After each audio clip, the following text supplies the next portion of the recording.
ማህበራዊ ጉዳዮች ይዳሰሱበታል፣ ይተነተኑበታል። ሐሳቦች በነጻነት በመናኸሪያ ምልከታ ይስተናገዳሉ። ጠንካራ ሙግት ይደረጋል። አድማጮች በቀጥታ በምልከታ ይሳፈራሉ። ዘውትር ዓርብ ከረፋዱ 4 ሰዓት እስከ 6 ሰዓት የመናኸሪያ ምልከታ። የፕሮግራሙ አዘጋጅና አቅራቢ ሱራፌል ዘላለም። የመናኸሪያ ምልከታ። ሰላም የተከበራችሁ የተወደዳችሁ አድማጮቻችን እንደምን አረፈዳችሁ። ይህ መናኸሪያ ሬዲዮ 99.1 ነው። ሐሳባችሁን በነጻነት የምታሳፍሩበት የሐሳብ ገበታ የሆነው መናኸሪያ ምልከታ ፕሮግራማችን ተጀምሯል።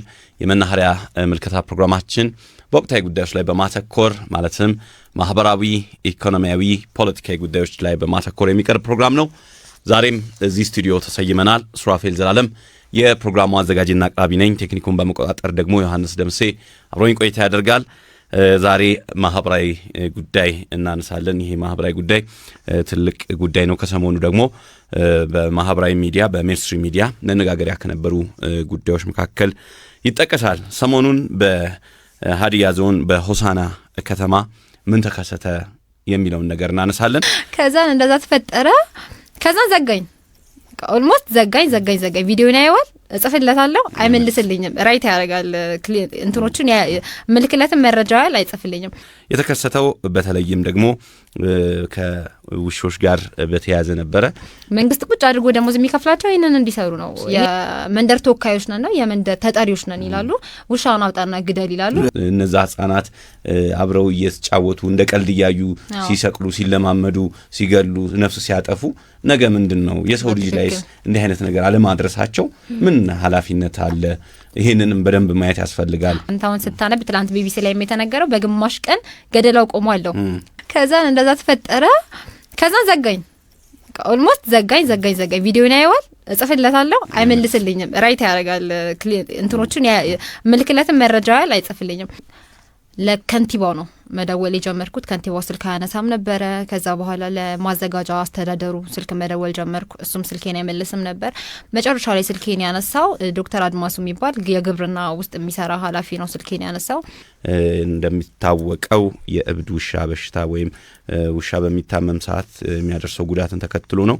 በዚህም እንግዲህ ሆሳና ከተማ ላይ 3 ህጻናት እንዳገኘሁት መረጃ ወይም እነዚህ ታዳጊ ልጆች በውሻ ንክሻ ወይም ያበደ ውሻ ወይም የታመመ ውሻ ንክሻ ምክንያት ህይወታቸው ማለፉን ተከትሎ የአካባቢው የማህበረሰብ አደረጃጀቶች የሚባሉት ወይም ደግሞ እንደ እድር የመሳሰሉት ህዝቡ እነዚህን ውሾች እንዲያስወግድ ካልሆነ ግን የገንዘብ ቅጣት እንደሚደርስበት ያም እስከ 50 ሺህ ብር እንደሚደርስ ይነገራል። በአስገዳጅ ሁኔታም ውሻዎቻቸውን እንግዲህ እንዲገሉ ተደርገዋል። ለከንቲባው ነው መደወል የጀመርኩት። ከንቲባው ስልክ አያነሳም ነበረ። ከዛ በኋላ ለማዘጋጃ አስተዳደሩ ስልክ መደወል ጀመርኩ። እሱም ስልኬን አይመልስም ነበር። መጨረሻ ላይ ስልኬን ያነሳው ዶክተር አድማሱ የሚባል የግብርና ውስጥ የሚሰራ ኃላፊ ነው ስልኬን ያነሳው። ውሻዎቹ የተገደሉበት አግባብ ደግሞ ብዙዎችን ያስቆጣ ነበረ። በተለይ እነዚህ ውሾች የተገደሉት ዛፍ ላይ በማንጠልጠል በማነቅ ነበረ። ይህም ደግሞ ከፍተኛ የሆነ ቁጣን ቀስቅሷል። ከዛ ባሻገር ደግሞ መነጋገሪያም ጉዳይ ነበረ።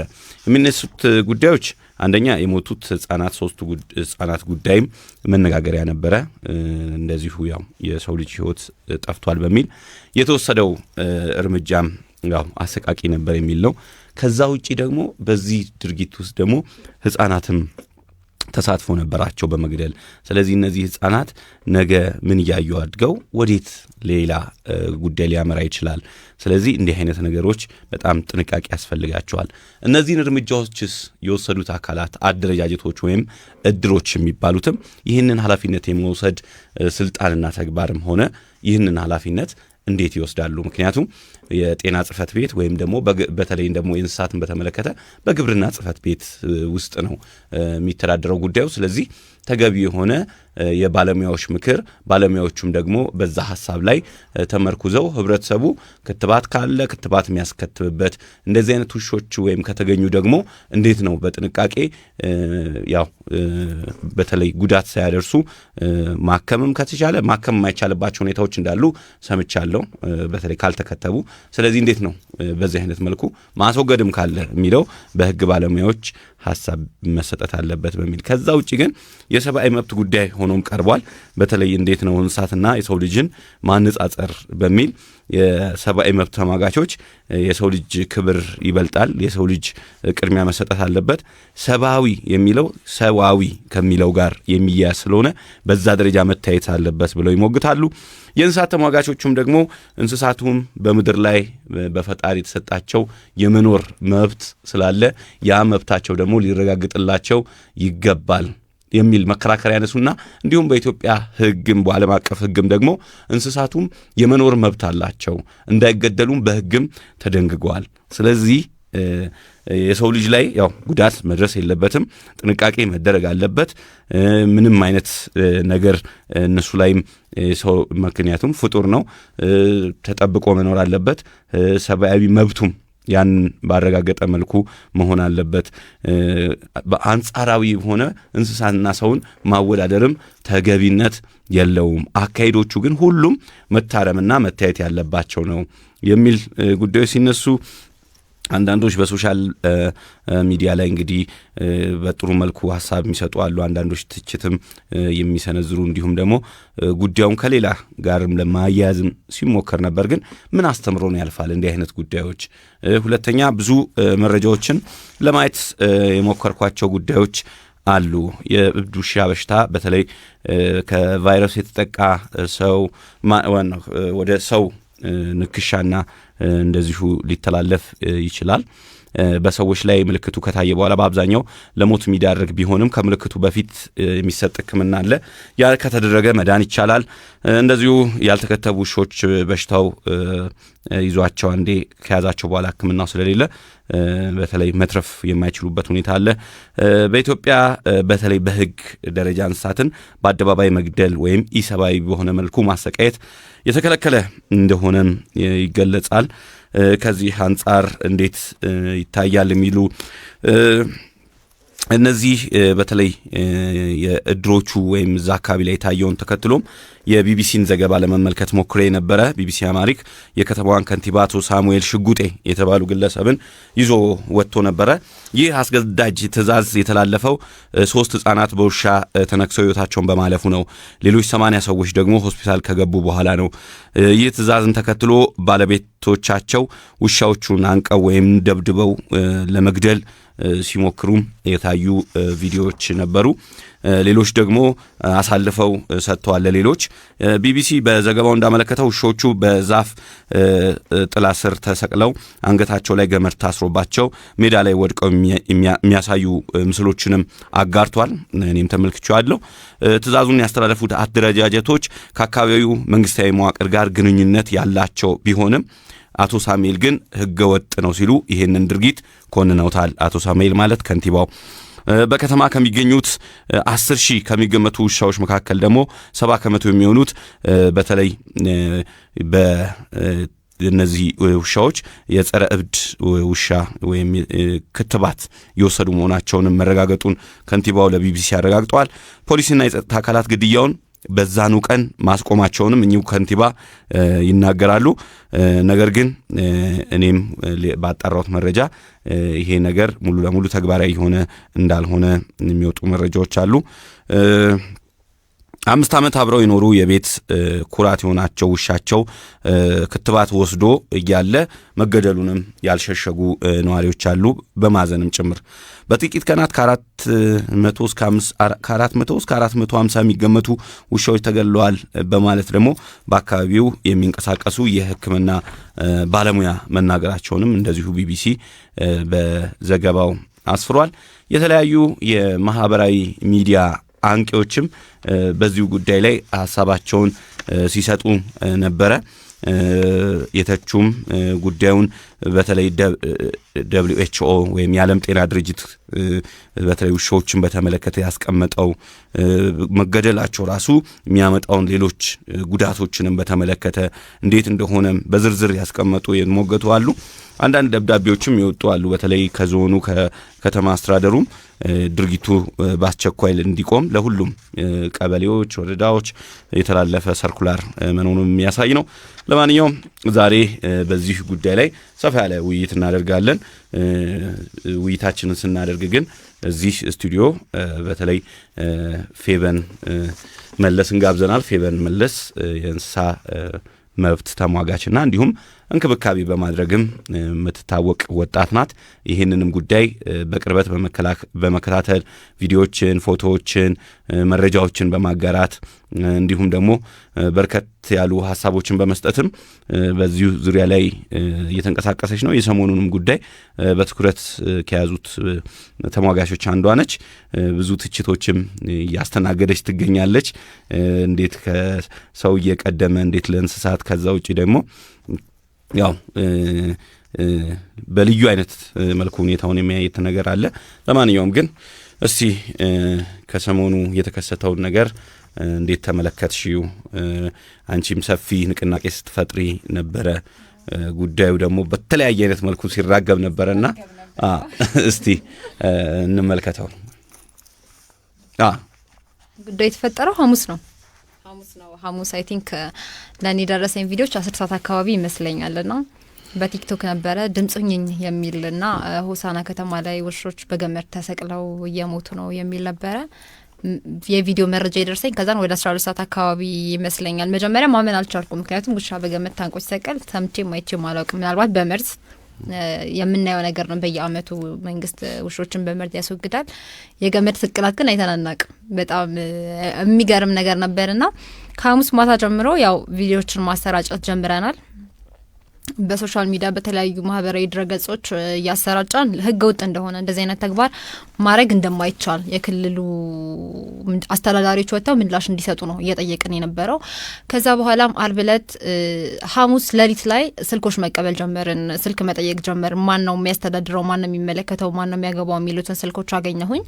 አርብ መደወል ሊጀመር ነው። መጀመሪያ ለከንቲባው ነው መደወል የጀመርኩት። ከንቲባው ስልክ አያነሳም ነበረ። ከዛ በኋላ ለማዘጋጃ አስተዳደሩ ስልክ መደወል ጀመርኩ። እሱም ስልኬን አይመልስም ነበር። መጨረሻ ላይ ስልኬን ያነሳው ዶክተር አድማሱ የሚባል የግብርና ውስጥ የሚሰራ ኃላፊ ነው ስልኬን ያነሳው። ወደ 8 ሰዓት አካባቢ ይመስለኛል እና አንስቶ እንደማያውቅ ነገረኝ፣ እንዳልሰማ ነገረኝ እና አላመንኩትም።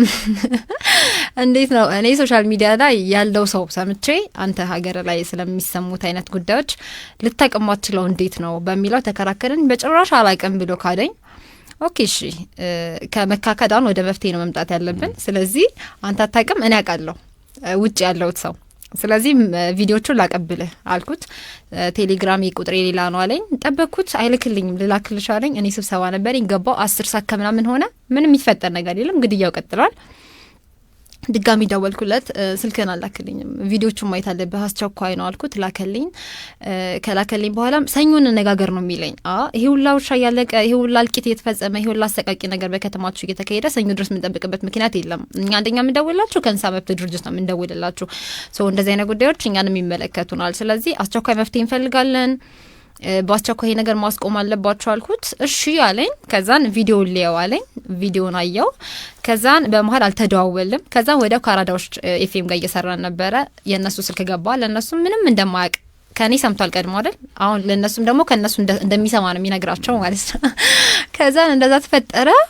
ከዛን ዘጋኝ፣ ኦልሞስት ዘጋኝ። ቪዲዮን ያየዋል፣ እጽፍለታለሁ፣ አይመልስልኝም። ራይት ያደርጋል እንትኖቹን ምልክለትን መረጃ ያል አይጽፍልኝም።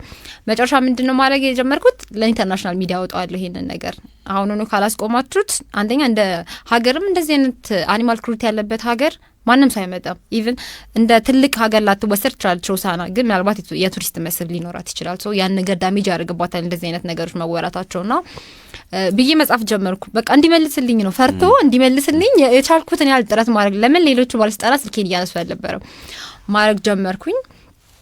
ከዛን ያይዋል ከዛን ምን ሰማው ሀገሪቱ ላይ እዛው ካሉ ሰዎች ነው የሚሰማው የዓለም የጤና ቀን ይከበራል ስለዚህ አስወግዷቸው ተብሏል የሚሉ ወሬዎች መውጣት ጀመሩ እዛ ካሉ ሰዎች ማለት ነው ሲወጡ ምንድነው ያደረኩት የዓለም ጤና ቀንን መታከብሩት የሰው ጤና እያቃወሳቸው አይደለም የእንስሳ ጤና እያቃወሳቸው አይደለም ብዬ ጻፍኩለት በቃ እኔ እንዴት ላይ ነኝ ነበርኩትና ያጻፍኩለት እስቲ ላይ መልስልኝ መጨረሻ ላይ በቃ አሁን ይሄ ዝምታክ ነገሩ ላይ እንደመስማማት ስለቆጠርኩት ከዚህ በኋላ አልጠይቅህም እኔ ማረግ የምችለው ነገር አረጋለሁ ብዬ በዚህ ዘጋው አየው አልመለሰልኝም ውሾች እንደዚህ ታንቀው ያለው ኦልሞስት ፎቶቹ ላይ ልኬለታለሁ አልመለሰልኝም ከዛ ቅዳሜ ይሄ ማለት እንግዲህ ግድያው ሐሙስ አርብ ቅዳሜ ጧት መጣ ቅዳሜ ጧት ሲመጣ ከኔ ጋር ከሚሰራ አብሮ ዶክተር አላዛር የሚባል ልጅ ነበር ሆነን መደወል ጀመርን ለከንቲባው ድጋሚ መደወል ጀመርን ስልካችንን አነሳ ማናቸዋለን ከአዲስ አበባ ነው የምንደውለው ከእንስሳት መብት እንቅስቃሴ ነው የምንደውለው አለው ወዲያ እንደዛ እንዳለው እሺ ከሰው ጋር ነኝ 20 ደቂቃ ቆይታችሁ ደውሉ አለን 20 ደቂቃ ቆየን እንደውም 40 ቆየንኛ 20 ምን ጨምርለት ስራ ላይ ሊሆን ይችላል ብለን ከዛን 40 ደቂቃ ቆየንና ደወልንለት 40 ደቂቃ ቆይተን ከደወልንለት በኋላ 20 ደቂቃ ኮልሚ ባክ መልሳችሁ ያለ ቴክስት ይልካል ከዛ እንዴ መልሰህ ብለህኝ ነው አሁን ለምን እኔ አሁን እየተቆጣው መጣው ምክንያቱም እዛ ጋር የንሶቹ ስቃይ ጨምሯል የቆመ ነገር የለም እነሱኛን ሪስፖንድ ማድረግ አልፈልጉም ልክ የንሳ መብት እንቅስቃሴ እንደሆነ ኮንታክት እያደረጋቸው ያለው ሲያውቁ ይዘጉናል ማናገር አይፈልጉም ከዛም በዛ ሁኔታ ያለን ከሌሎች ሰዎች ጋርም ተገናኝተን ከሌሎች እዛም ሐኪሞች ጋር ፑሽ አድርጉት ይሄ ነገር ጥሩ አይደለም እየተባባልን መደወል ጀመረን መጨረሻ ላይ ቅዳሜ ማታ ደብዳቤ እንዲጻፍ ሆነ ማለት ነው ምን እኛ እናቆም የሚለው ደብዳቤው ይሄ ማለት በምንድነው በሶስተኛ ቀን አንተ አሁን ስታነብ ትላንት ቢቢሲ ላይ የተነገረው በግማሽ ቀን ገደላው ቆሟል በሶስተኛው ቀንም አልቆመም ገደላው እና ቅዳሜ ማታ ላይ እጃችን ላይ ገባው ደብዳቤ ምንድነው እድሮች የአካባቢው ቀበሌዎች በመተባበር እንደዛ የሚል ነገር ነው ነበረ ይሄን ኢሰባዊ ድርጊት ያደረጉት አስቁመን እንድታቆሙ ምናምን ለአስሩ ቀበሌዎች ምናምን የሚል ሀተታ ያለበት ደብዳቤ እጃችን ላይ ደረሰ ከዛ በፊት ቀን ላይ ግን አንድ ልጅ ውሻ እንግደል አትግደል ቪዲዮ ለቅቄ ያለው እኔ ይመጣሉ ቤቱ ውሻን አውጣና ግደል ነው የሚሉት የመንደር ተወካዮች ነን የመንደር ተጠሪዎች ነን ይላሉ ውሻን አውጣና ግደል ይላሉ እሱ አልገለም ኮፍያ ያደረገው ሰውዬና ያነሳየና አልገለም ይባባላሉ ከዛ በቃ እናሳያለን አንተ ከማን በልጠን የምትጠይቀን ነው ሁላ ጥያቄው ማናችሁ መረጃ አምጡ ደብዳቤው ይታለ ምንድናችሁ ምን ጥያቄ ልጁ ያቀረበ ነበርና አንተ ዩኒክ ነህ ይሉታል ምትጠይቀን ሌላ ሁሉ ገድሏል ታዟል አንተ ማን ነህ ነው ፖይንቱ ከዛ በኋላ እኔ ያንን ቪዲዮ በለቀቀው በሰዓት ልጁ ታስሯል ፖሊስ ጣቢያ ተወስዷል ለምን አልገልም ብሏል በሚል ቪዲዮም ስለቀረጻቸው አልገልም ብሏል በሚል ሄዶ ቅዳሜ ማታ ድረስ ታስሯል እኛ እንደውም እየደወልን የነበረው ኢቭን ያሰራቻቸውን ሰዎች ፍቱ የሰብአዊ መብት ጥሰት ነው የምታካሂዱት ምክንያቱም አንድ ሰው ቤት መጥቶ ያንተ የሆነ ንብረት በግድ ለመቀማት ከመከረ እኮ የእንስሳ መብት ብቻ አይደለም ያንተ መብት እየተጣሰ ነው ያ እንስሳ ያንተ ስለሆነ ማለት ነውና የምታካሂዱት ብለን እያላቸው ነበረ ከዛን ይሄ በዚህ ቀጠለ ቅዳሜ ደብዳቤ ወጣ ግን አልቆመም ገደላው አልተበተነም ደብዳቤ አልተሰጠም እና ለኔ ምንድነው የሚመስለኝ በቃ ደብዳቤውን ጽፈናል ከኛ ራስ ወርዷል ከዚህ በኋላ ምን ቢፈጠር አይመለከተኝም ነው እስቲ ለኔ ያለኝ አመለካከት ለነሱ እንደዛ ነው ነገሮች የሚያሳዩኝ እንደዛ ስለሆነና ተደረገ ከዛ ልጁ ድጋሚ እሁድ ተጠራ ስልክን ውሰድ ተብሎ ስልኩን አልሰጡትም እሁድ ተጠራ ታሰረ ለምን ታሰረ ፌቨኔ ላይ የለቀቀችው ቪዲዮ ማጥፋት አለባት አንተ እንድትፈታ ተባለ ከዛን ኦኬ እኔ ጭቅጭቅ አልፈለኩም በዛ ሰዓት ልጁ እንዲግላላ አልፈልግም እኔ ላይ ባለው ቪዲዮ መሰረት ስለዚህ ቪዲዮን ፕራይቬት ነው ማድረግ የምችለው ፕራይቬት አረኩት ከዛ ሲወጣ ግን ድጋሚ ፐብሊክ አድርጌዋለሁ ለምን እኔን ነው መተው አውርጅ ማለት ያለባቸው ልጁን ሳይሆን ማለት ነውና አረኩት እሁድም አንዳንድ ቦታዎች ላይ የተወሰኑ ውሾች ተገለዋል አይ ቲንክ ቆይ ሴሽዱና የሚባለው ቀበሌ አካባቢ የተወሰኑ ውሾች ውርለታም ተገለዋል ከዛ በኋላ ሰኞ ለታ ከዛ በኋላ እኛ ግንኙነታችንን ከማን ጋር ነው ማድረግ የጀመርነው እነዚህ ከንቲባዎቹንም ሁሉንም ተውናቸውና ከግብርና ተወካዩ ከሆሳና ግብርና ተወካይ ከአቶ ተመስገን ከሚባሉ አካል ጋር ነው ግንኙነታችንን እያደረግን የነበረው ሁሉም ነገር ልክ እንዳደለ ተማምነናል ሶሻል ሚዲያ ላይ እንደዛ ባይጮህ ኖሮ ይሄ ነገር እንደማይቆም ደብዳቤም እንደማይወጣበት ግን አሁንም ሆኖ እንደዛ ደብዳቤም ወጥቶ እየሄዱ የሚያስፈራሩ ሰዎች ነበሩ አሁን ደግሞ ስትራቴጂውን ቀየሩት ምንድነው መንግስት የሰጠው መድኃኒት ልክ አይደለም የእብድ ውሻ በሽታ የሚቆጣጠር አይደለም ፌክ መድኃኒት ነው ብለው ወሬው መበተን ጀመሩ። ያ ሲባል አሁን ለምሳሌ እኔ ውሻዬ ቢታመም ምን ቢልም ልጄ ነው ብዬ ማሳድግ ሰው አለው። አብዛኛው ማህበረሰብ ደግሞ ወይ ለጥበቃ ወይ ለሆነ ነገር ነው ያን ያህል ቫልዩ ላያረጋቸው ይችላል። ወዳቸዋለሁ ይላል ግን የሆነች ድረስ ብቻ ነው እንትን የሚልላቸው። አይ የሆነ ነገር ካመጣብኝማ አይ ከኔ አይበልጥም የሚል ሰው አለ። ስለዚህ የማህበረሰቡ ሜንታሊቲ ስለተረዱት ሰው በገዛጁ እንዲያወጣና እንዲገሉ ሻውን ገባ። የእብድ ውሻ በሽታ አሁን እዛ እኮ ጎረቤት እኮ ያበደው በዚህ ምክንያት ነው ምናምን ሲሉት እኔ ለምን ካሳበደኝ ውሻ መድኃኒቱ ልክ አይደለም እኔ ነገ አብዳለሁ የሚል አመለካከት ጫና ነው። ይሄም ዞሮ ዞሮ ስነ ልቦና ጫና እየፈጠሩ ውሾቻቸውን በገዛጃቸው አውጥተው እንዲገሉ እየገፋፏቸው ነበር ማለት ነው። በዚህ ሁኔታ ላይ ያለ ወደ መረጃው እንደደረሰኝ አሁንም ላቶ ተመስገን ነው ስደውል የነበረ አሁንና አስቁሙ ይሄ ነገር አሁንም ቀጥሏል። እናንተ ደብዳቤ ጽፈን በቃ አይደለም የጻፍከው ደብዳቤ ተፈጻሚነት እንዲሆን መስራት አለብህ፣ ማረጋገጥ አለብህ ተፈጻሚነቱንና ደውለን ነው ሰኞነታን ከዚህ ሴስ ጁና ከሚባልና አይ ቲንክ ቦቢራ ብቻ አይ ቲንክ ስሙ ተሳስቶብኛል ግን ፖስቴል አለ እና ቦቢና ቦቺራ እንደዚህ ብቻ በቦ የሚጀምር ስም አሁን ስሙን እዚህ ጋር አልጻፍኩትም አጋጣሚ ሶሻል ሚዲያ ላይ ግን አለ። ከዛ ከሁለቱ መንደር እንደዚህ በቃ እየተደዋወልን ወዳው ሰዎች ለኛ መረጃ አረመጡብን ምናምን ሲሉ ወዳው እየደወልን አስወጡ ሰዎቹን ከዛ አስወጡ እያልን በቃ ላይ በጭቅጭቅ ሶሻል ሚዲያ ጫና ባይኖረው ስቲል ሁሉም ቀበሌ ያለው ውሻ ያልቅ ነበረ እና በዛ ምክንያት ሰኞና ማክሰኞ ሰዎቹን ማስወጣት ጀመርን። ከዛን ማክሰኞ ለታ ደግሞ 10 ቀበሌ ላይ ሰብስበው እነዚህ የመንደር ተወካይ ቀበሌ ነን የሚሉ ሰዎች ደግሞ ምን አደረጉ? መታሰር ይቅር እስር ይቅር አሁን በፊት 30 ሺህ ብርና አንዱን 7 አመት የተለያየ መረጃ ነው የሚደርሰው። ሁሉም እንደሰማው ነው የሚያወራው። ግማሹ 7 አመት ታሰራለ ተብያል ይላል፣ ግማሹ 4 ወር ታሰራለ፣ ግማሹ 3 ወር፣ ግማሹ 2 ወር እንደዚህ ነበር የሚወራውና አሁን ደግሞ ምንድነው የሰርቲፊኬት የክትባት ሰርቲፊኬት ወረቀት የሌላቸውን ይግደሏቸው ያላቸውን ተዋቸው ወደሚል መጣ እና በእንደዚህ አይነት ውዝግብግብ ውስጥ ነበር የነበረውና ስቲል አሁንም ትንሽ ተረጋግቷል። ጫናው በጣም ከፍተኛ ስለነበር ደንግጠዋል፣ ኢቭን ተክደዋል። አሁን ለምሳሌ አራዳ ሬዲዮ ላይ የማዘጋጃው ኃላፊ እኔ አላውቅም አለ። እሱ ካላወቀ ግን የማዘጋጃው መኪና ማን ነው ሲያንቀሳቅስ የነበረው? ቪዲዮዎች ላይ ሲታዩ የነበሩት የማዘጋጃው መኪናዎች የተቆፈሩ ጉድጓዶች ውስጥ ሬሳ የሚደፉት እነሱ ናቸው፣ ሬሳው የሚሰበስቡት እነሱ ናቸው። ኢቭን ያልሞተ ውሻ ሳይቀር እዛ መኪናው ላይ ተጭኖ ትንፋሹ ያላለቀ በኃይለኛ ዱላ ሲቀጠቀጡ በጣም በአጸያፊ ሁኔታ እየጮህ እያለቀሱ እዛው ላይ መኪናው ላይ የማዘጋጃው መኪና ላይ ሲቀጠቀጡ ነበር። የማዘጋጃ ኃላፊ ግን አላቆም ብሏል። ግን መኪናው ማን ነው ሲጠቀሙ የነበረው? ይህን ጥያቄ መመለስ አለባቸው። በምን አግባብ ነው? እነሱ ካላወቁ ጉድጓዱ ማን ቆፈረው? ሬሳዎቹ ማን ነው እየደፋ የነበረው? ማን ነው መኪናውን እያንቀሳቀሰ የነበረው? ይሄ ነገሮች መመለስ አለባቸው። እስቲል አሁንም እነዚህ ሰዎች ፍትህ አላገኙም። ወደ 500 ወደ 600 ወደ 500 እስከ 450 እስከ 500 ይገመታል ሞታል የተባለው ውሻ ማለት ነውና ከአንድ ቀበሌ ብቻ 400 ውሻ እንዳለቀ ብዙ ነዋሪዎች ይናገራሉና እነዚህ ሰዎች ፍትህ አላገኙም። እንስሶቹ ፍትህ አላገኙም። ፍትህ የሚያገኙት ደግሞ ከላይ ያለው አካል እኔ አላዘዝኩም ካለ ከታች ያሉትን ሳይታዘዙ ያደረጉትን አካላት አውጥቶ ለህግ በመስጠት አሳልፎ ለህግ በመስጠት ለእንስሳቶቹም ለሰዎችም ፍትህ ማሰፈን አለባቸው። አሁን ለምሳሌ እኛ ላወቅናቸውም እየሰራንባቸው ነው ምናምን ሲሉ እኔ 100 ጊዜ ደወልኩላቸው። እኔ ቪዲዮ ላይ እንኳን 2 ወንጀለኞች እኮ አሉ አውጣና ግደል አትግደል የሚባባሉ የሚያዙ ሰዎች አሉ። ዋይናት ለምን ከነሱ አትጀምሩ? ካለዛ ይሄ ነገር እንደ ሀገር ይሰፋል። ኦኬ ሆሳናም እንደዚህ ተደረገ ዝም ተባለ። አዲስ አበባ እኮ ተደርጓል። አንድ ሙሉ ሼልተር እኮ 120 ውሻ እኮ በከወራቶች በፊት እኮ አልቋል። ማንንም እኮ ኃላፊነት አልወሰደም። ጮህን ጩኸት ሆኖ ቀረ። ኃላፊነት አልተወሰደም። እንደዚህ አይነት ኃላፊነቶች አለመወሰድ እንደዚህ የሚያደርጉ አካላት መቀጣታቸውን ባላቆሙ ቁጥር ከየክልል እንደ እንትን ነው በቃ ታላቂ እንደ መኮረጅ እየተኮራረጀ እየሄደ ይሰፋል። የህግ ተጠያቂነት መኖር አለበት። ከእንስሳ መብት አንጻር የሰዎቹ ንብረት እንሳ እንደ ንብረት ነው እኛ ጋር የሚቆጠረው። የሰዎችም ንብረት እንደ መደፈሩ አንጻር የህግ ተጠያቂነት ሊኖር ይገባል። አሁንም የህግ ተጠያቂነት ላይ መስራት አለባቸው። እኔ ግን የሚመስለኝ አዛዋቸው ሊሆን ይችላል ሰዎቹን መቅጣት ያልቻሉት። አሁን እኔ ካዘዝኩ አንተን መቅጣት አልችልም። አዝጅሃለሁ እኔ እናንተ እንዳዘዝከኝና እንደተዛዘዝን እንተዋወቃለን። ስለዚህ ችግሩ ይሄ ይመስለኛል እንዳይቀጡ የሆነበት ምክንያት የኔ ይሄ ነው። እመለሳለሁ። የተከበራችሁና የተወደዳችሁ አድማጮቻችን እየተከታተላችሁ የምትገኙት ከመናኸሪያ ሬዲዮ የመናኸሪያ ምልከታ ፕሮግራማችን ነው። ይህንን ፕሮግራም ደግሞ አህዱ ባንክ ከብዙዎች ለብዙዎች አጋር በመሆን አቅርቦላችኋል። የተለያዩ አገልግሎቶቹን በማሳለጥ ቴክኖሎጂን በማስቀደም በማዘመን ቅርንጫፎቹን በማስፋት እንደውም በትናንትናው ዕለት በቢሊዮን የሚቆጠር ትርፍ ማስመዝገቡን ባንኩ አስታውቋል። የባንኩን መልእክት ሰምተን እንመለሳለን።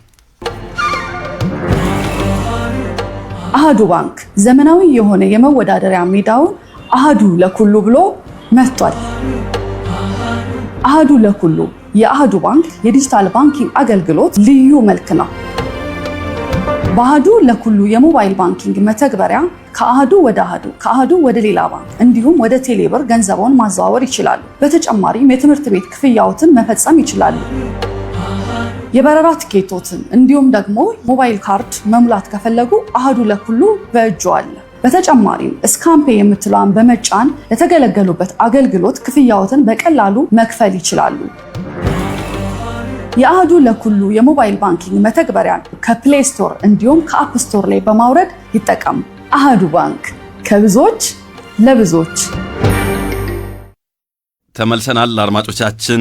መናኸሪያ መልከታ ፕሮግራማችን ነው እየተከታተላችሁ የምትገኙት። ከፌበን መለስ የእንስሳት መብት ተሟጋች እንዲሁም ተንከባካቢ፣ በተለይ ደግሞ የእንስሳቱ መብት እንቅስቃሴ ላይ እየሰሩ ከሚገኙ ተቋማት አንዱ ሆነው በመሪነት እየተሳተፈች ነው። የሰሞነኛውን ከሆሳና አካባቢ በተለይ ውሾች ግድያን በተመለከተ እያነሳ እንገኛለን። እንግዲህ ፌበን እናንተ በተለይ ከውሾቹ መብት አንጻር ያለውን ነገር ስትሟገቱ ነበረ። እንደው አንቺም እኔም ደግሞ ያው የሰው ልጅ ሰው የሚባለው ነገር አለ። የሶስቱ ህፃናት በዚሁ በሽታ ያው ጉዳት ደርሶባቸው ህይወታቸውን አልፏል። ይሄን ተከትሎ ነው እንግዲህ እርምጃዎች ተወሰዱ የሚባለው። አንዳንድ በተለይ ገጠር አካባቢ ወይም ክፍለ ሀገር አካባቢ ላይ አንዳንዴ የጅብ መንጋም እንደዚህ አይነት ህፃናትን ወይም ሰው ላይ ጉዳት ሲያደርስ የአካባቢው ማህበረሰብ ሰብሰብ ብሎ እነዚህን ጅቦች ጠብቆ የማስወገድ አይነት ነገር የተለመዱ አይነት አካሄዶች አሉ። ያው እልህ መጋባትም ጅቡም እንደዚህ ያለ ጉዳት አደረሰ ሲባል እንዲህ አይነት ነገሮች የምንሰማቸው ሁኔታዎች አሉ። የእነዚህ ህፃናት እንግዲህ ሞትን ተከትሎ ነው ያው እድርም አግሬሲቭሊ በተለይ ከሞት ጋር የተያዙ በመረዳዳት ባዘን ላይ ሁለተኛ በማህበረሰቡም ዘንድ እነዚህ ድሮች አድራይ ተቀባይነት አላቸው ስለሚባል ከእምነትም አንፃር ከምንም አንፃር እንደዚህ አይነት ነገር ይወሰዳሉ። እናንተስ በተለይ የህፃናቶቹ የሞት ሁኔታ ከዛ ውጪ ደግሞ በምንስ አግባብ ነው ሌላው ማህበረሰብ ላይ ጉዳት እንዳያደርስ ተብሎ ነው ይሄ እርምጃ የተወሰደው የሚል መከራከሪያ ሀሳቦች ይነሳሉና እዚህ ላይስ እናንተስ ምን ሀሳብ አላችሁ?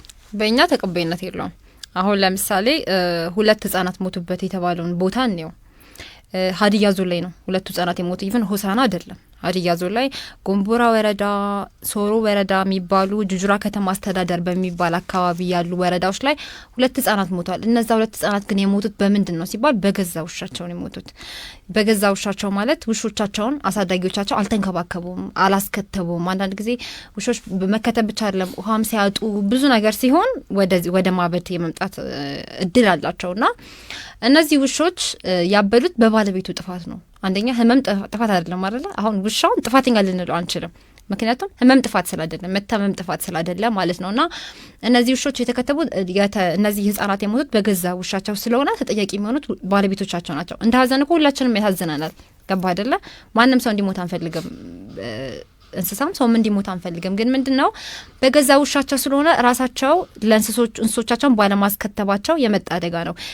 አሁን ደግሞ አንድ ሰው ደግሞ ሞተ፣ አንድ ልጅም ሞተ የተባለው በራሱ ውሻ ሲሆን እዚህ አሁን ለምሳሌ ሴሽዱና ወረዳ የሚባለው ጋር በራሱ አሁንም በራሱ ውሻ ነው የተነከሰው። ከዛ በኋላ ውሻው ጠፍቷል፣ ውሻው አልተገኘም።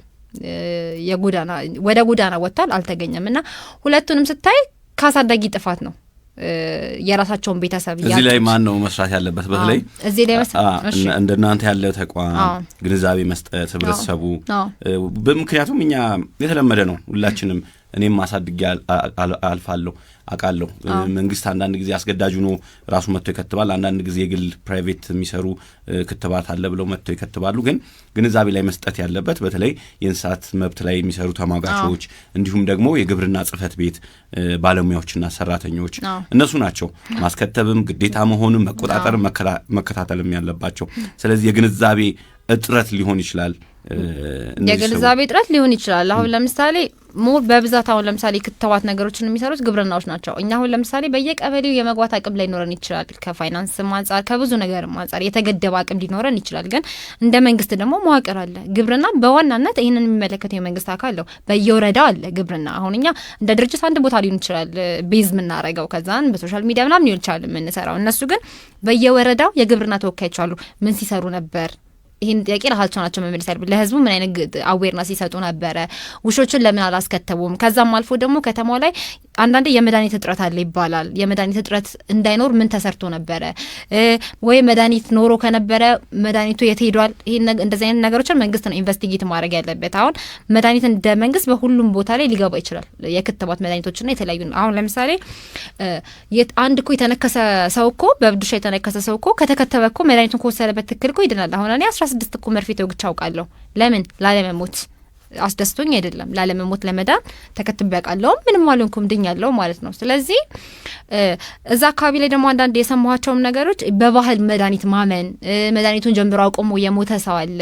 ምን ሲባል ሆስፒታሉ ላይ መድኃኒት እጥረት ነበረ። ስለዚህ እስኪመጣ ተብሎ ሲጠበቅ ይህ ሰውዬ በመሀል ጀምሯል፣ በመሀል አቆመ፣ በመሀል ሞተ። በብዛት ደግሞ በባህል ሕክምና ያምናሉ። እነዚህ ነገሮች እንዳይፈጠሩ ከኛ በላይ እኛ ሁሉም ጋር ተደራሽ አይደለም። እነሱ ግን እንደ መንግስት ሁሉም ጋር ተደራሽ ስለሆነ ስለተቀመጡ ይሄን አዌርነስ መስራት ያለባቸው የግብርና ሰዎች ናቸው በብዛት። ግን አሁን ግብርና ስታይ ከጓሮ አትክልት፣ ከዶሮ፣ ከእንቁላል ምናምን ፔጆቻቸው ላይ ማየት ትችላለህ። ያለፈ ነገር ብዙ አይታይም። አስከትቡ ክትባት እንደዚህ ሆነ ወይ በአመት አንድ የምትሰማው ዜና ነው የሚሆነው እንጂ በየጊዜው ሰው አዌርነሱን እንዲያገኝ እንዲያስከትብ፣ ከዛ ደግሞ ግዴታ መሆን አለበት። ውሻን ማስከተብ ግዴታ መሆን አለበት። በስነ ስርዓት መያዝ እንዳይታመም ማድረግ ግዴታ መሆን አለበት። ይህንን ነገር ግን ከኛ በላይ እኛ እንሰራለን፣ በጣም እየሰራን ነው። ግን ከኛ በላይ ግን ሴክተሩ ላይ ያሉ ሰዎች ናቸው የሚመለከታቸው፣ ግብርና ላይ ያሉ ሰዎች። ለምን መንግስት ቁጭ አድርጎ ደሞዝ የሚከፍላቸው ይህንን እንዲሰሩ ነው። ይሄን አዌርነስ በየቦታው እንዲፈጥ ነው። በየወረዳው አሉ። ገባ? እንደ ድርጅት አንድ ቦታ ነው አንተ መሆን የምትችለው። እነሱ ግን ኤቭሪ ሴክተር ውስጥ አሉ። ስለዚህ እነሱ ኃላፊነታቸውን ባለመወጣታቸው የመጣ ችግር ነው ብዬ ነው የምለው። እንደው በተለይ አዲስ አበባም አንዳንድ ጊዜ አንዳንድ አካባቢ ላይ በጣም ቁጥራቸው ከፍተኛ የሆኑ ውሾች አሉ። ባለቤት ያለው ውሻ አለ፣ ባለቤት የሌላቸው የሚባሉ አሉ። ባለቤት የሌላቸው በተለያዩ አካባቢ ላይ ይንቀሳቀሳሉ፣ ይበላሉ፣ ምን ይላሉ ምናምን። ክፍለ ሀገርም አካባቢ ብዙ ባለቤት የሌላቸው ውሾች አሉ። ከከብትም ከምንጋም አብረው እንትን እያሉ እንደው ባለቤት ያለው ውሻ ያው ያስከትባል ተብሎ ይጠበቃል። ያው ብዙ ነገሮችም ግቢ ውስጥም ሊሆን ይችላል የሚኖረው። እነዚህ ግን ባለቤት የሌላቸው ውሾች ብዙ ጊዜ ለማህበረሰብ በጣም አስቸጋሪ ናቸው። አንድ በሽታ ኖሮባቸው ወይም ብቻ ሳይሆን በራሱ ውሻ የሚፈራ ሰው አለ። ብዙ ሲሆኑ ደግሞ ሰዎችን ያስደነግጣሉ። ሰው ሲሮጥ ሊነክሱም ይችላሉ፣ ጤነኛም ሆኖ እና ስጋት ሲሆን እንደው ማስወገድ ላይ እናንተ እንቅስቃሴ ተቃውሞ አላችሁ ወይስ መወገድ የለባቸውም? ወይም እስቲ እዚህ ላይ አቋማችሁ መወገድ የለባቸውም። አሁን ለምሳሌ እውነት ለመነጋገር ማህበረሰብ አደጋ ከሆኑ ነው እኮ አደጋ የሚሆንበትን መንገድ ልንገርህ። አሁን ለምሳሌ ኢቭን የቤትና የውጭ ብለን እኮ የመደብናቸው እኛ አይደለ? የቤት የሚባል እንስሳም አልነበረ። ምድር ሲፈጠር እኮ ምድር የጋራ ነው። በመጀመሪያ ደረጃ ምድር የጋራ መሆኑን ማመን አለብን። እሱ ሀሳብ ላይ መስማማት አለብን። ምድር የጋራ ናት። በመቀጠል የቤት የውጭ ያለው እኛ ነን እኮ። መጀመሪያ ቤት የለውም እንስሳ አይደለ? እንደው ሲፈጠር ዓለም ሲፈጠር እንስሳም ሰውም ቤት ላይ ኖሮ ይችላል። እኛ ግን የሆኑ እንስሳትን እያመጣን የቤት የሆኑ እንስሳትን የውጭ አደረግናቸው። የዱር ምን ሆነና እኛ ነን ይከፋፈለው። በመጀመሪያ ደረጃ ፍጥረትን ያዛባሉ ብዬ አስባለሁ እሱ ላይ። በሁለተኛ ደረጃ ደግሞ ስታየው የጎዳና ውሻ ራሱ በዛ ካልን ማለት ነው። ቤት ነበሩ ወጡ፣ እንደዛ ማለት እንችላለን። ምክንያቱም ብዙ ጊዜ ሰዎች ሴት ውሻን ስትወልድባቸው ኪፕ አድርገው ቤታቸው አይደለም የሚይዙት፣ እያወጡ ጎዳና ነው የሚጥሩት፣ እያወጡ ጎዳና ነው የሚበትኑት፣ እያወጡ ቆሻሻ ገንዳ ላይ ጅብ እንድትበላ ቆፍሮ የሚቀበላለ በህይወታ ብዙ አይነት አቢዝ ይደረጋሉ እንስሶች። ይህን በሚደረጉበት ጊዜ ማን ነው ኃላፊነት መውሰድ ያለበት? የጣለው ሰው። አንድ እንስሳ በቤት ያኖራለሁ ብዬ ካመጣው ከዛ በኋላ ስትወልድ ከጣልኩ ተቀጭ መሆን ያለብኝ እኔ ነኝ፣ ተጠያቂ መሆን ያለብኝ እኔ ነኝ። እንደ ሀገር ስፔና ኒውተር ላይ ሰርተናል፣ ማምከል ላይ ሰርተናል፣ አልሰራንም። ብዙ ጊዜ ምንድነው የምናደርገው? ልክ አመቱ ሲደርስ ወይ የሆነ የአፍሪካ ስብሰባ ሲሆን ወይ የሆነ ነገር ሲኖር ምንድነው የምናደርገው? አውጥተን ከተማ ላይ ውሻ የለም እንዲባል በመርዝ ማስወገድ፣ በመርዝ መግደል። ያ ግን የማን ስራ ነበር? አመቱ ሙሉ የውሾች ምዝገባ መስጠት የማን ስራ ነበር? አሁን ለምሳሌ የግብርና መተዳደሪያ ደንብ ላይ ምን ይላል? የውሻ ምዝገባ አለ ይላል። በደንብ ይሄ ምንድነው? በደንብ ደረጃ ተቀምጧል። በስራ ደረጃ ስትል በስራ ደረጃ አልተሰራበትም። አሁን ለምሳሌ እኔ በግሌ ስንት ውሻ እንዳለኝ መንግስት አያውቅም። ጎረቤቴ ስንት ውሻ እንዳለው መንግስት አያውቅም። ግብርና አያውቅም። የምናውቃቸው ሰዎች በሙላ ስንት ውሻ እንዳለን አያውቅም። ግን የውሻ ቁጥጥር ቢሰራ ኖሮ ስራው የማን ነው ስትል አሁንም ስራውን እኔ ወደ እነሱ ነው የማመጣው። እኛ አዌርነስ መስራት እንጂ ህግ አውጥተን አንተ ያንተ ቤት ውሻ ተቆጣጠር ማለት የለን። የመንግስት ባለስልጣን ስራ አይደለን ማለት ነው። እና አንድ ውሻ ከቤቱ ወጥቶ የሚጥል ሰው ሊቆጣጠሩት ይገባል። ውሻ የሚባዛ በዚህ ምክንያት ነው እንጂ ዝም ብሎ ውሻ እኮ አይበዛም። የሴቶች ይወጣሉ፣ ይዋለዳሉ፣ ይበዛሉ። ከዛም በዛ ምክንያት ደግሞ እኔ ጥዬ ጎዳና ላይ እንዲሰቃዩ፣ እንዲራቡ፣ እንዲታመሙ፣ መኪና እንዲገጩ ካረኳቸው በኋላ ደግሞ መግደል አለብኝ? ይሄ እኮ ማያስኬድ ነገር ነው አይደለ? ከመጀመሪያው ነው መስራት ያለብኝ። አመቱን ሙላ ቁጭ ማለት የለብኝም። አመቱን ሙላ እየዞርኩኝ ሰዎች እንዲያስከትቡ፣ ሰዎች ሴት ውሻ ካላቸው እንዲያስመክኑ። አይ አላስመክንም እኔ ውሻ እንድትወልድ እፈልጋለሁ ካለ ያ ተቆጣጣሪ ይመዘግባል አይደለ? ከመዘገበ በኋላ ሴት ውሻ ነበረች፣ በዚህ ጊዜ ውስጥ መውለድ ነበረባት፣ ወንድ ውሻ ካለኝ ማለት ነው። ከወለደች ልጇን የታደረግሽው ተብዬ መጠየቅ ያለብኝ እኔ ነኝ። ሁሉ ጊዜ ሰዎች እኛ በምናጠፋው እኛ በምናደርገው ነገር ሁሉ ጊዜ ተቀጮቹ እንስሳቶቹ እየሆኑ ነው። አሁን ላይ የመጣ በመርዝ የሚገደሉት ኤቭሪቲንግ የሚደረጉት እነሱ ናቸውና ከከተብናቸው የጎዳናዎቹን ራሱ መሰብሰብ ካልቻልን ከከተብናቸው ችግር የለውም። አሁን ለምሳሌ በደብሊውኤችኦ ስታንዳርድ አንድ ከተማ 70% ያሉን ከከተብክ የሬቢስ ቁጥሩን የመቀነስ ኦፖርቹኒቲ አለ።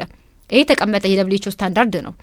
ደብሊውኤችኦ ስታንዳርድ ራሱ አንደኛ መግደል ዓለም አቀፍ ሕግን ይጣሳ ነው። ኢትዮጵያ ዓለም አቀፍ ስምምነት በ2012 ፈርማለች። ምን ማለት? ውሻ ማስወገድ አትችልም። ግን ምን ማድረግ ነው? በደብሊውኤችኦ ስታንዳርድ የምትችለው ማስመከን፣ ማስተማር፣ ማህበረሰቡ ውሻ አንስቶ እንዲያሳድግ እንዳይጥል ማስተማር፣ ሕግ ማውጣት፣ መቆጣጠር፣ ይሄ መከተብ የሚሉት ነገሮች ብቻ ነው። ይሄ የመግደል መፍትሄ ጭራሽ አማራጭም አይገባም እዚህ ውስጥ። ሁል ጊዜ ከማዳን አንጻር ያሉት መፍትሄዎች ነው የምናየው። ቁጥራቸውን ከመቀነስ እንዳይሰቃዩ ከማድረግ አንጻር ያሉትን ነው የምናየው። መወገድ ያለበት ውሻ አንድና አንድ ያበደ ውሻ ብቻ ነው። ያበደ ውሻ ሲሆን ይወገዳል። ለምን? ስለማይድን ማለት ነው። ስለማይድን ይወገዳል። ስታስወግደውም ግን በመርዝ አይደለም የምታስወግደው። እንደዚህ ዛሬ ሰሞኑን እንዳየነው እየሰቀልክ እያሰቃየህ አይደለም። ዓለም አቀፍ ይሄም ስታንዳርድ አለው። ህመም ሳይሰማው ሳይፈራገጥ ምን ሳይል በሰከንዶች ይሄ ርህራሄ ማሳረፍ ኢቭን ማስወገድ አይደለም የሚባለው፣ በርህራሄ ማሳረፍ የሚባሉ ሲስተሞች አሉ። አሁን ለምሳሌ ለብድ ውሻ ብቻ ሳይሆን እኛ ሼልተራችን ውስጥ ውሻ ሊታመም ይችላል፣ ላይድን ይችላል። የጣሩ ሰዓቱ ይሆናል የሚበዛው። አሁን በኋላ 9 ሰዓት ሊሞት ይችላል እኮ ታውቀዋለህ እንደሚሞት። ግን ከ1 ሰዓት ጀምሮ እስከ 9 ሰዓት ማየት የለብህም እስኪሰቃይ። በቃ ታሳርፈዋለህ። ለምን? አይድንም። የሱን ስቃይ ትቀንስላለ። ይሄን ሲደረግ ግን እኛ ምንጠቀማቸው መድኃኒቶች እንዲህ እንኳን አይንፈራግጠውም ነው። ሲሞት አይንፈረጋግጥም። እዛው እንዲህ ባለበት መድኃኒቱን ይሰጣል። እዛው ጸጥ ሲል ነው የምታየው፣ ሳይንፈራግጥ ህመም ሳይሰማው ምን ሳይል ማለት ነው። ስለዚህ መወገድ ያለበት ውሻ ያበደ ነው። የሚወገደውም በዚህ መንገድ ነው፣ በርህራሄ ማሳረፍ እንጂ በመርዝ መግደል የሚባሉ ነገሮች አይሰሩም። ሰዎች ውሻ ከፈራ ውሻ በሌለበት ቦታ አለማለፍ ይችላል እንጂ አሁን ለምሳሌ እኔ እኮ ሰው ልፈራ እችላለሁ አይደለ? የሆነ የምጠላው ሰው ወይ የሆነ የምፈራ ሰው መንገዴ ሲመጣ እኔ ስለፈራሁት የእሱ ህይወት መጥፋት የለበትም። እኔ እሱ በማይመጣበት መንገድ መሄድ እችላለሁ። እንደዛ ውሾች ተናከሱ ማለት ደግሞ አብደዋል ማለት አይደለም። እንደ ኮሚኒቲ ምንድነው የምናደርገው?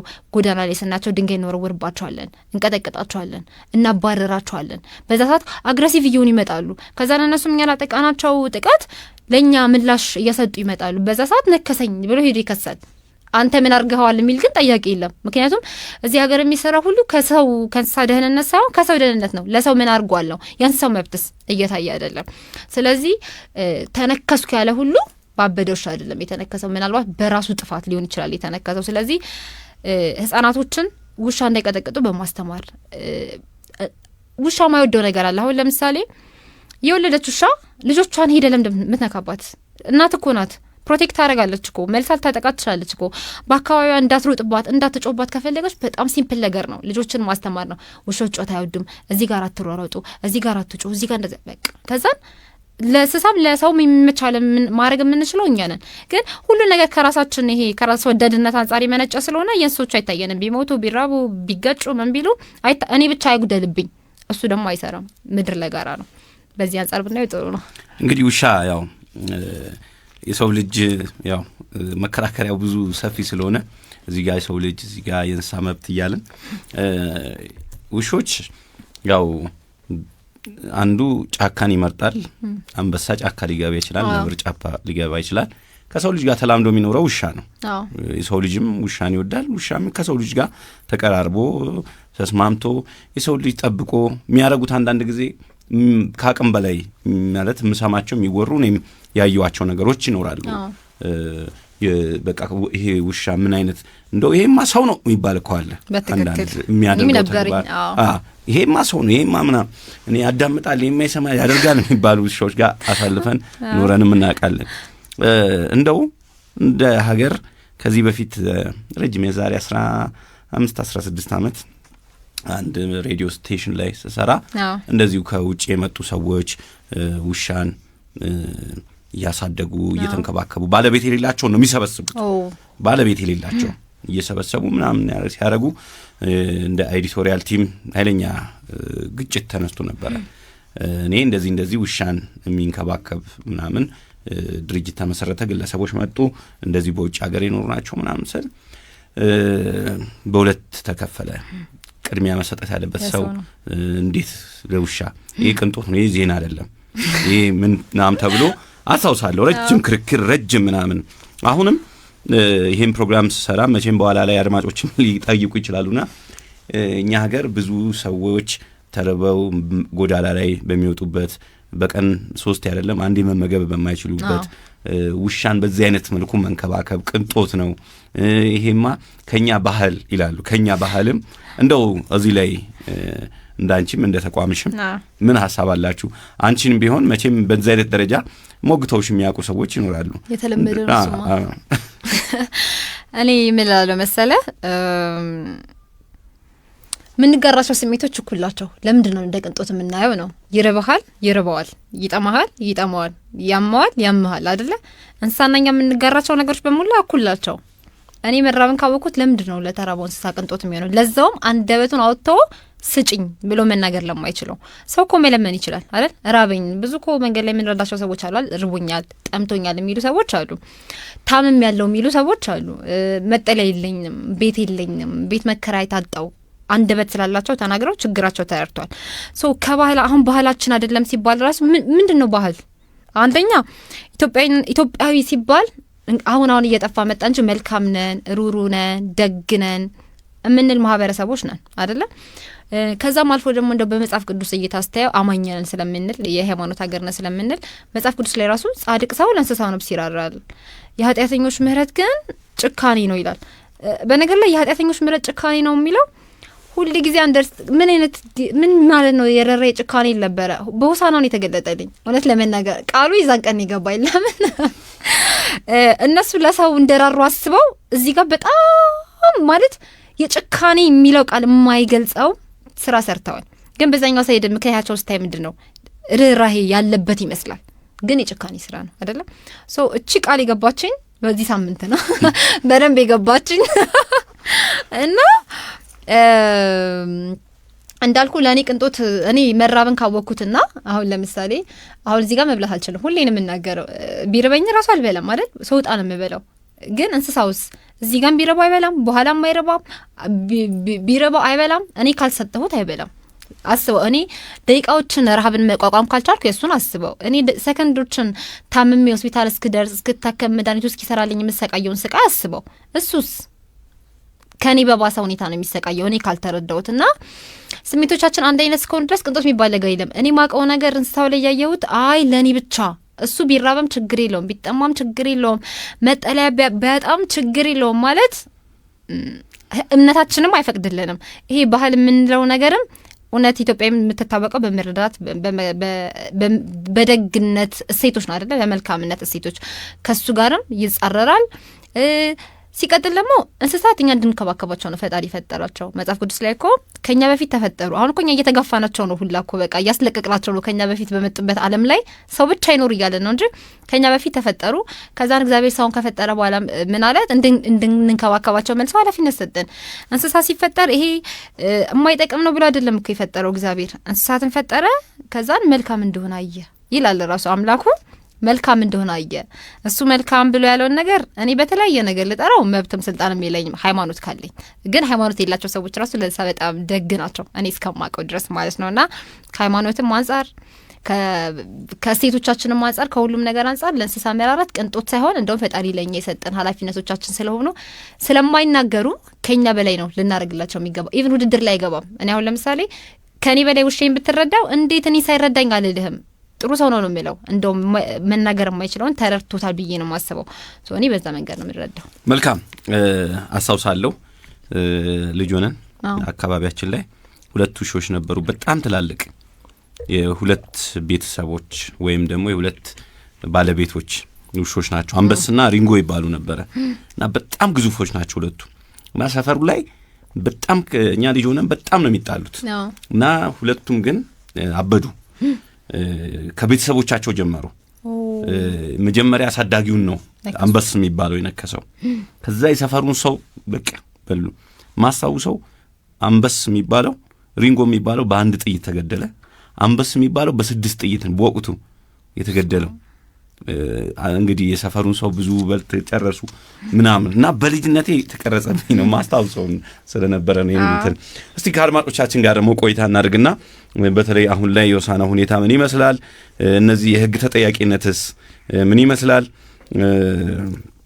ያው የሰው ልጅም መጠበቅ ያስፈልጋል እንስሳቱም ደህንነታቸው ተጠብቀው ተከትበው ሁሉም በሰላም መኖር መቻል አለባቸው ያው ምድሪቱ አለ ሁለቱም ትሆናለች ግን ሰው የሚባለው ደግሞ ፍጡር አለ እኔ አስቀድመዋለሁ እንደ ሰብአዊ መብት ተሟጋቾች ደግሞ የራሳቸው የህግ ባለሙያዎችም የራሳቸው ነገር ሲያነሱ ስለነበረ ነው ለማንኛውም ግን እስቲ አድማጮቻችንስ ምን አዩ ምን ታዘቡ ምንስ ተማሩ እኔ የታዳጊዎችን ሁኔታ በጣም እነዛ ህፃናት አብረው እየተጫወቱ እንደ ቀልድ እያዩ ሲሰቅሉ ሲለማመዱ ሲገሉ ነፍስ ሲያጠፉ ነገ ምንድነው የሰው ልጅ ላይስ እንዲህ አይነት ነገር አለማድረሳቸው ምን ኃላፊነት አለ ይሄንንም በደንብ ማየት ያስፈልጋል ሰው መሞቱ ህፃናቱ መሞቱ ያሳዝናል ስለዚህ ያንንም እናነሳለን አድማጭ ያሰናገደን እንሄዳለን ፌበን መለስ የእንስሳት መብት ተሟጋች እንደዚሁ ተንከባካቢ የእንስሳት መብት እንቅስቃሴ ላይ እየሰራች ትገኛለች ወጣት ነች እዚህም ያው በተለይ ከሰሞኑ ጋር ተያይዞ ሐሳቧን እየሰጠች ትገኛለች አድማጭ ላስተናግድ ሃሎ ጤና ይስጥልኝ ሰላም ማን ልበል ባኮ ድምጾን ትንሽ ከፍ ያርጉልኝ አብዱ ይባላል ከሰበታ ይሰማል አብዱ እሺ ከሰበታ አሁን ጥሩ ነው እሺ አመሰግናለሁ ያው የተነሳው ነገር እንግዲህ ብዙ ጊዜ የምናወራው ስለ ሂውማን ራይትስ ነው አሁን የሂውማን ራይትስ አስፈላጊ ታስክ ነው አሁን ሰሞኑን በአዲያ የሆነው እንግዲህ በየክፍለ ሀገሩ እኮ ይኖራል አሁን ምናልባት የኛ ሶሻል ሚዲያ ላይ ስለወጣ እንጂ እኛ ጋር ብዙ ክፍተት የሚኖር እንትን አኒማልስን አንዳንድ ጊዜ አደራ ተፈጣሪ እንደተፈጠረ ያለማወቅ ችግርም ነው እነዚህ ውሻ መሆነ ድመቱን ካፋሚሊ የሚባሉትን ምናልባት አውሬ ናቸው ፈጣሪ እንደማገጥቶልን ከሰው ጋር እንዲኖሩ ሴም እንዲሆኑ ሆነው እንደሚጠቀምባቸው ለኛ ያቀረበን ባርዛ መልክቶች ናቸውና በዛ ልክም አናትሉም አንከባከባቸውም እና አሁን እኔ ብዙ ጊዜ ስቶፑ እንደው ባለ ብቻ ሆነ እንጂ ሌሎች እነዚህ የቤት እንስሳትን ሆነ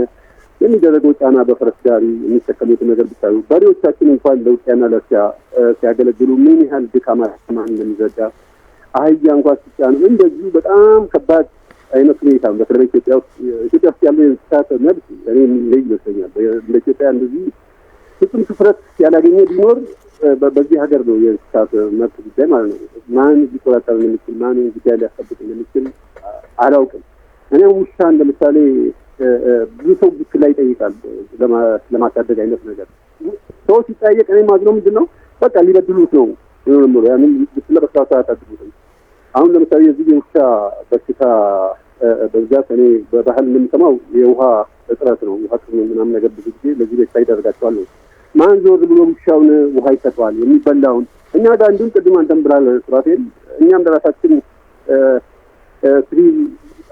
ሶስት ጋር መብላት አቅማችን አሳሳቢ ነው እና ለራሳችን ኃላፊነታችን በቅጡ ያልተወጣን ሰዎች ሌላ እንስሳን ደባል ማስገባት ከባድ ነው አጥያትን ነው ከዛም ቢታይ ጥሩ ይመስለኛል። አመሰግናለሁ። እሺ አብዱ እናመሰግናለን። እኛም ከሰበታ መልካም ቀን። ሌላ አድማጭ አሉን። ሄሎ ጤና ይስጥልኝ። ሰላም ነን። ማለበል እሺ ጸጋው ሐሳቡን ማሳፈር ይችላሉ። እሺ በጣም አመሰግናለሁ። እንግዳችሁን አመሰግናለሁ። ሰላም ብያለሁ። ሰላም። ጥሩ ስራ እየሰራችሁ ነው። ምናልባት ወደ መጨረሻ ላይ አድራሻችሁንና እንትናችሁ በደንብ ተስፋውኩን ደግሞ መልካም ነው። እሺ እሺ እሺ ይሄን ካልኩኝ በኋላ ወደ ጉዳዩ ለመምጣት ብዙ ጊዜ ከእንስሳ ጋር የተያያዘ ነገር እንስሳት ጋር ወይም እንስሳት መብት እንደዚህ ሲባል ወዲያውኑ ሰው የሚናገረው ነገር ምንድን ነው? ለሰው እንኳን የሰው መብት ባልተሟላበት ሀገር ወይም ለሰው እንደዚህ ባልደረገበት ሀገር ለምንድን ነው የምን እንስሳት እንትን ነው ይባላል፣ እንደዚህ ቅንጦት ነው ወይ ደግሞ የሚሰሩት አጡ አይነት ነገር ነው ይባላል ብዙ ጊዜ እንደምሰማው ማለት ነው። እና አንድ ነገር ብዙ ያልተስተዋለ ነገር ለእንስሳቶች የምናደርገው ነገር ወይም በእንስሳት ላይ የምናደርገው ነገር ለሰው የምናደርገው ነገር ነጸብራቅ ነው፣ ሪፍሌክሽን ነው። በእንስሳት ላይ ጨካኝ የሚሆን ሰው እንስሳትን በእንደዚህ አይነት በጣም በሚዘገንን ሁኔታ የሚይዝ ሰው ኃላፊነትን ቢኖርበት ኃላፊነቱን የማይወጣ ሰው ለሰዎችም ኃላፊነት የማይወጣ ሰው ለሰዎችም ላይ ጨካኝ የሚሆን ሰው ነው። አሁን እኛ ሀገር የጸጥታ ችግር አለ ምናምን፣ ሰዎች እንደዚህ ብዙ ችግር ይገጥማቸዋል በየቦታው በሚዘገን ሁኔታ በሚያስከፋ ሁኔታ ሰዎች ላይ እንደዚህ ጉዳት ደርሳል እንደዚህ ይባላል። ይሄ በአንድ ጊዜ የመጣ አይደለም። የሰው ልጅ ጭካኔን የሚለማመደው መጀመሪያ ከትንሽ ነገር ጀምሮ ነፍሳትን ከመግደል ጀምሮ ከዛ ከፍ እያለ ነው ጭካኔን እየተለማመደ እንስሳትን እየጎዳ እንዲህ እያለ ነው ሰውን ወደ መጉዳት የሚደርሰው ማለት ነው።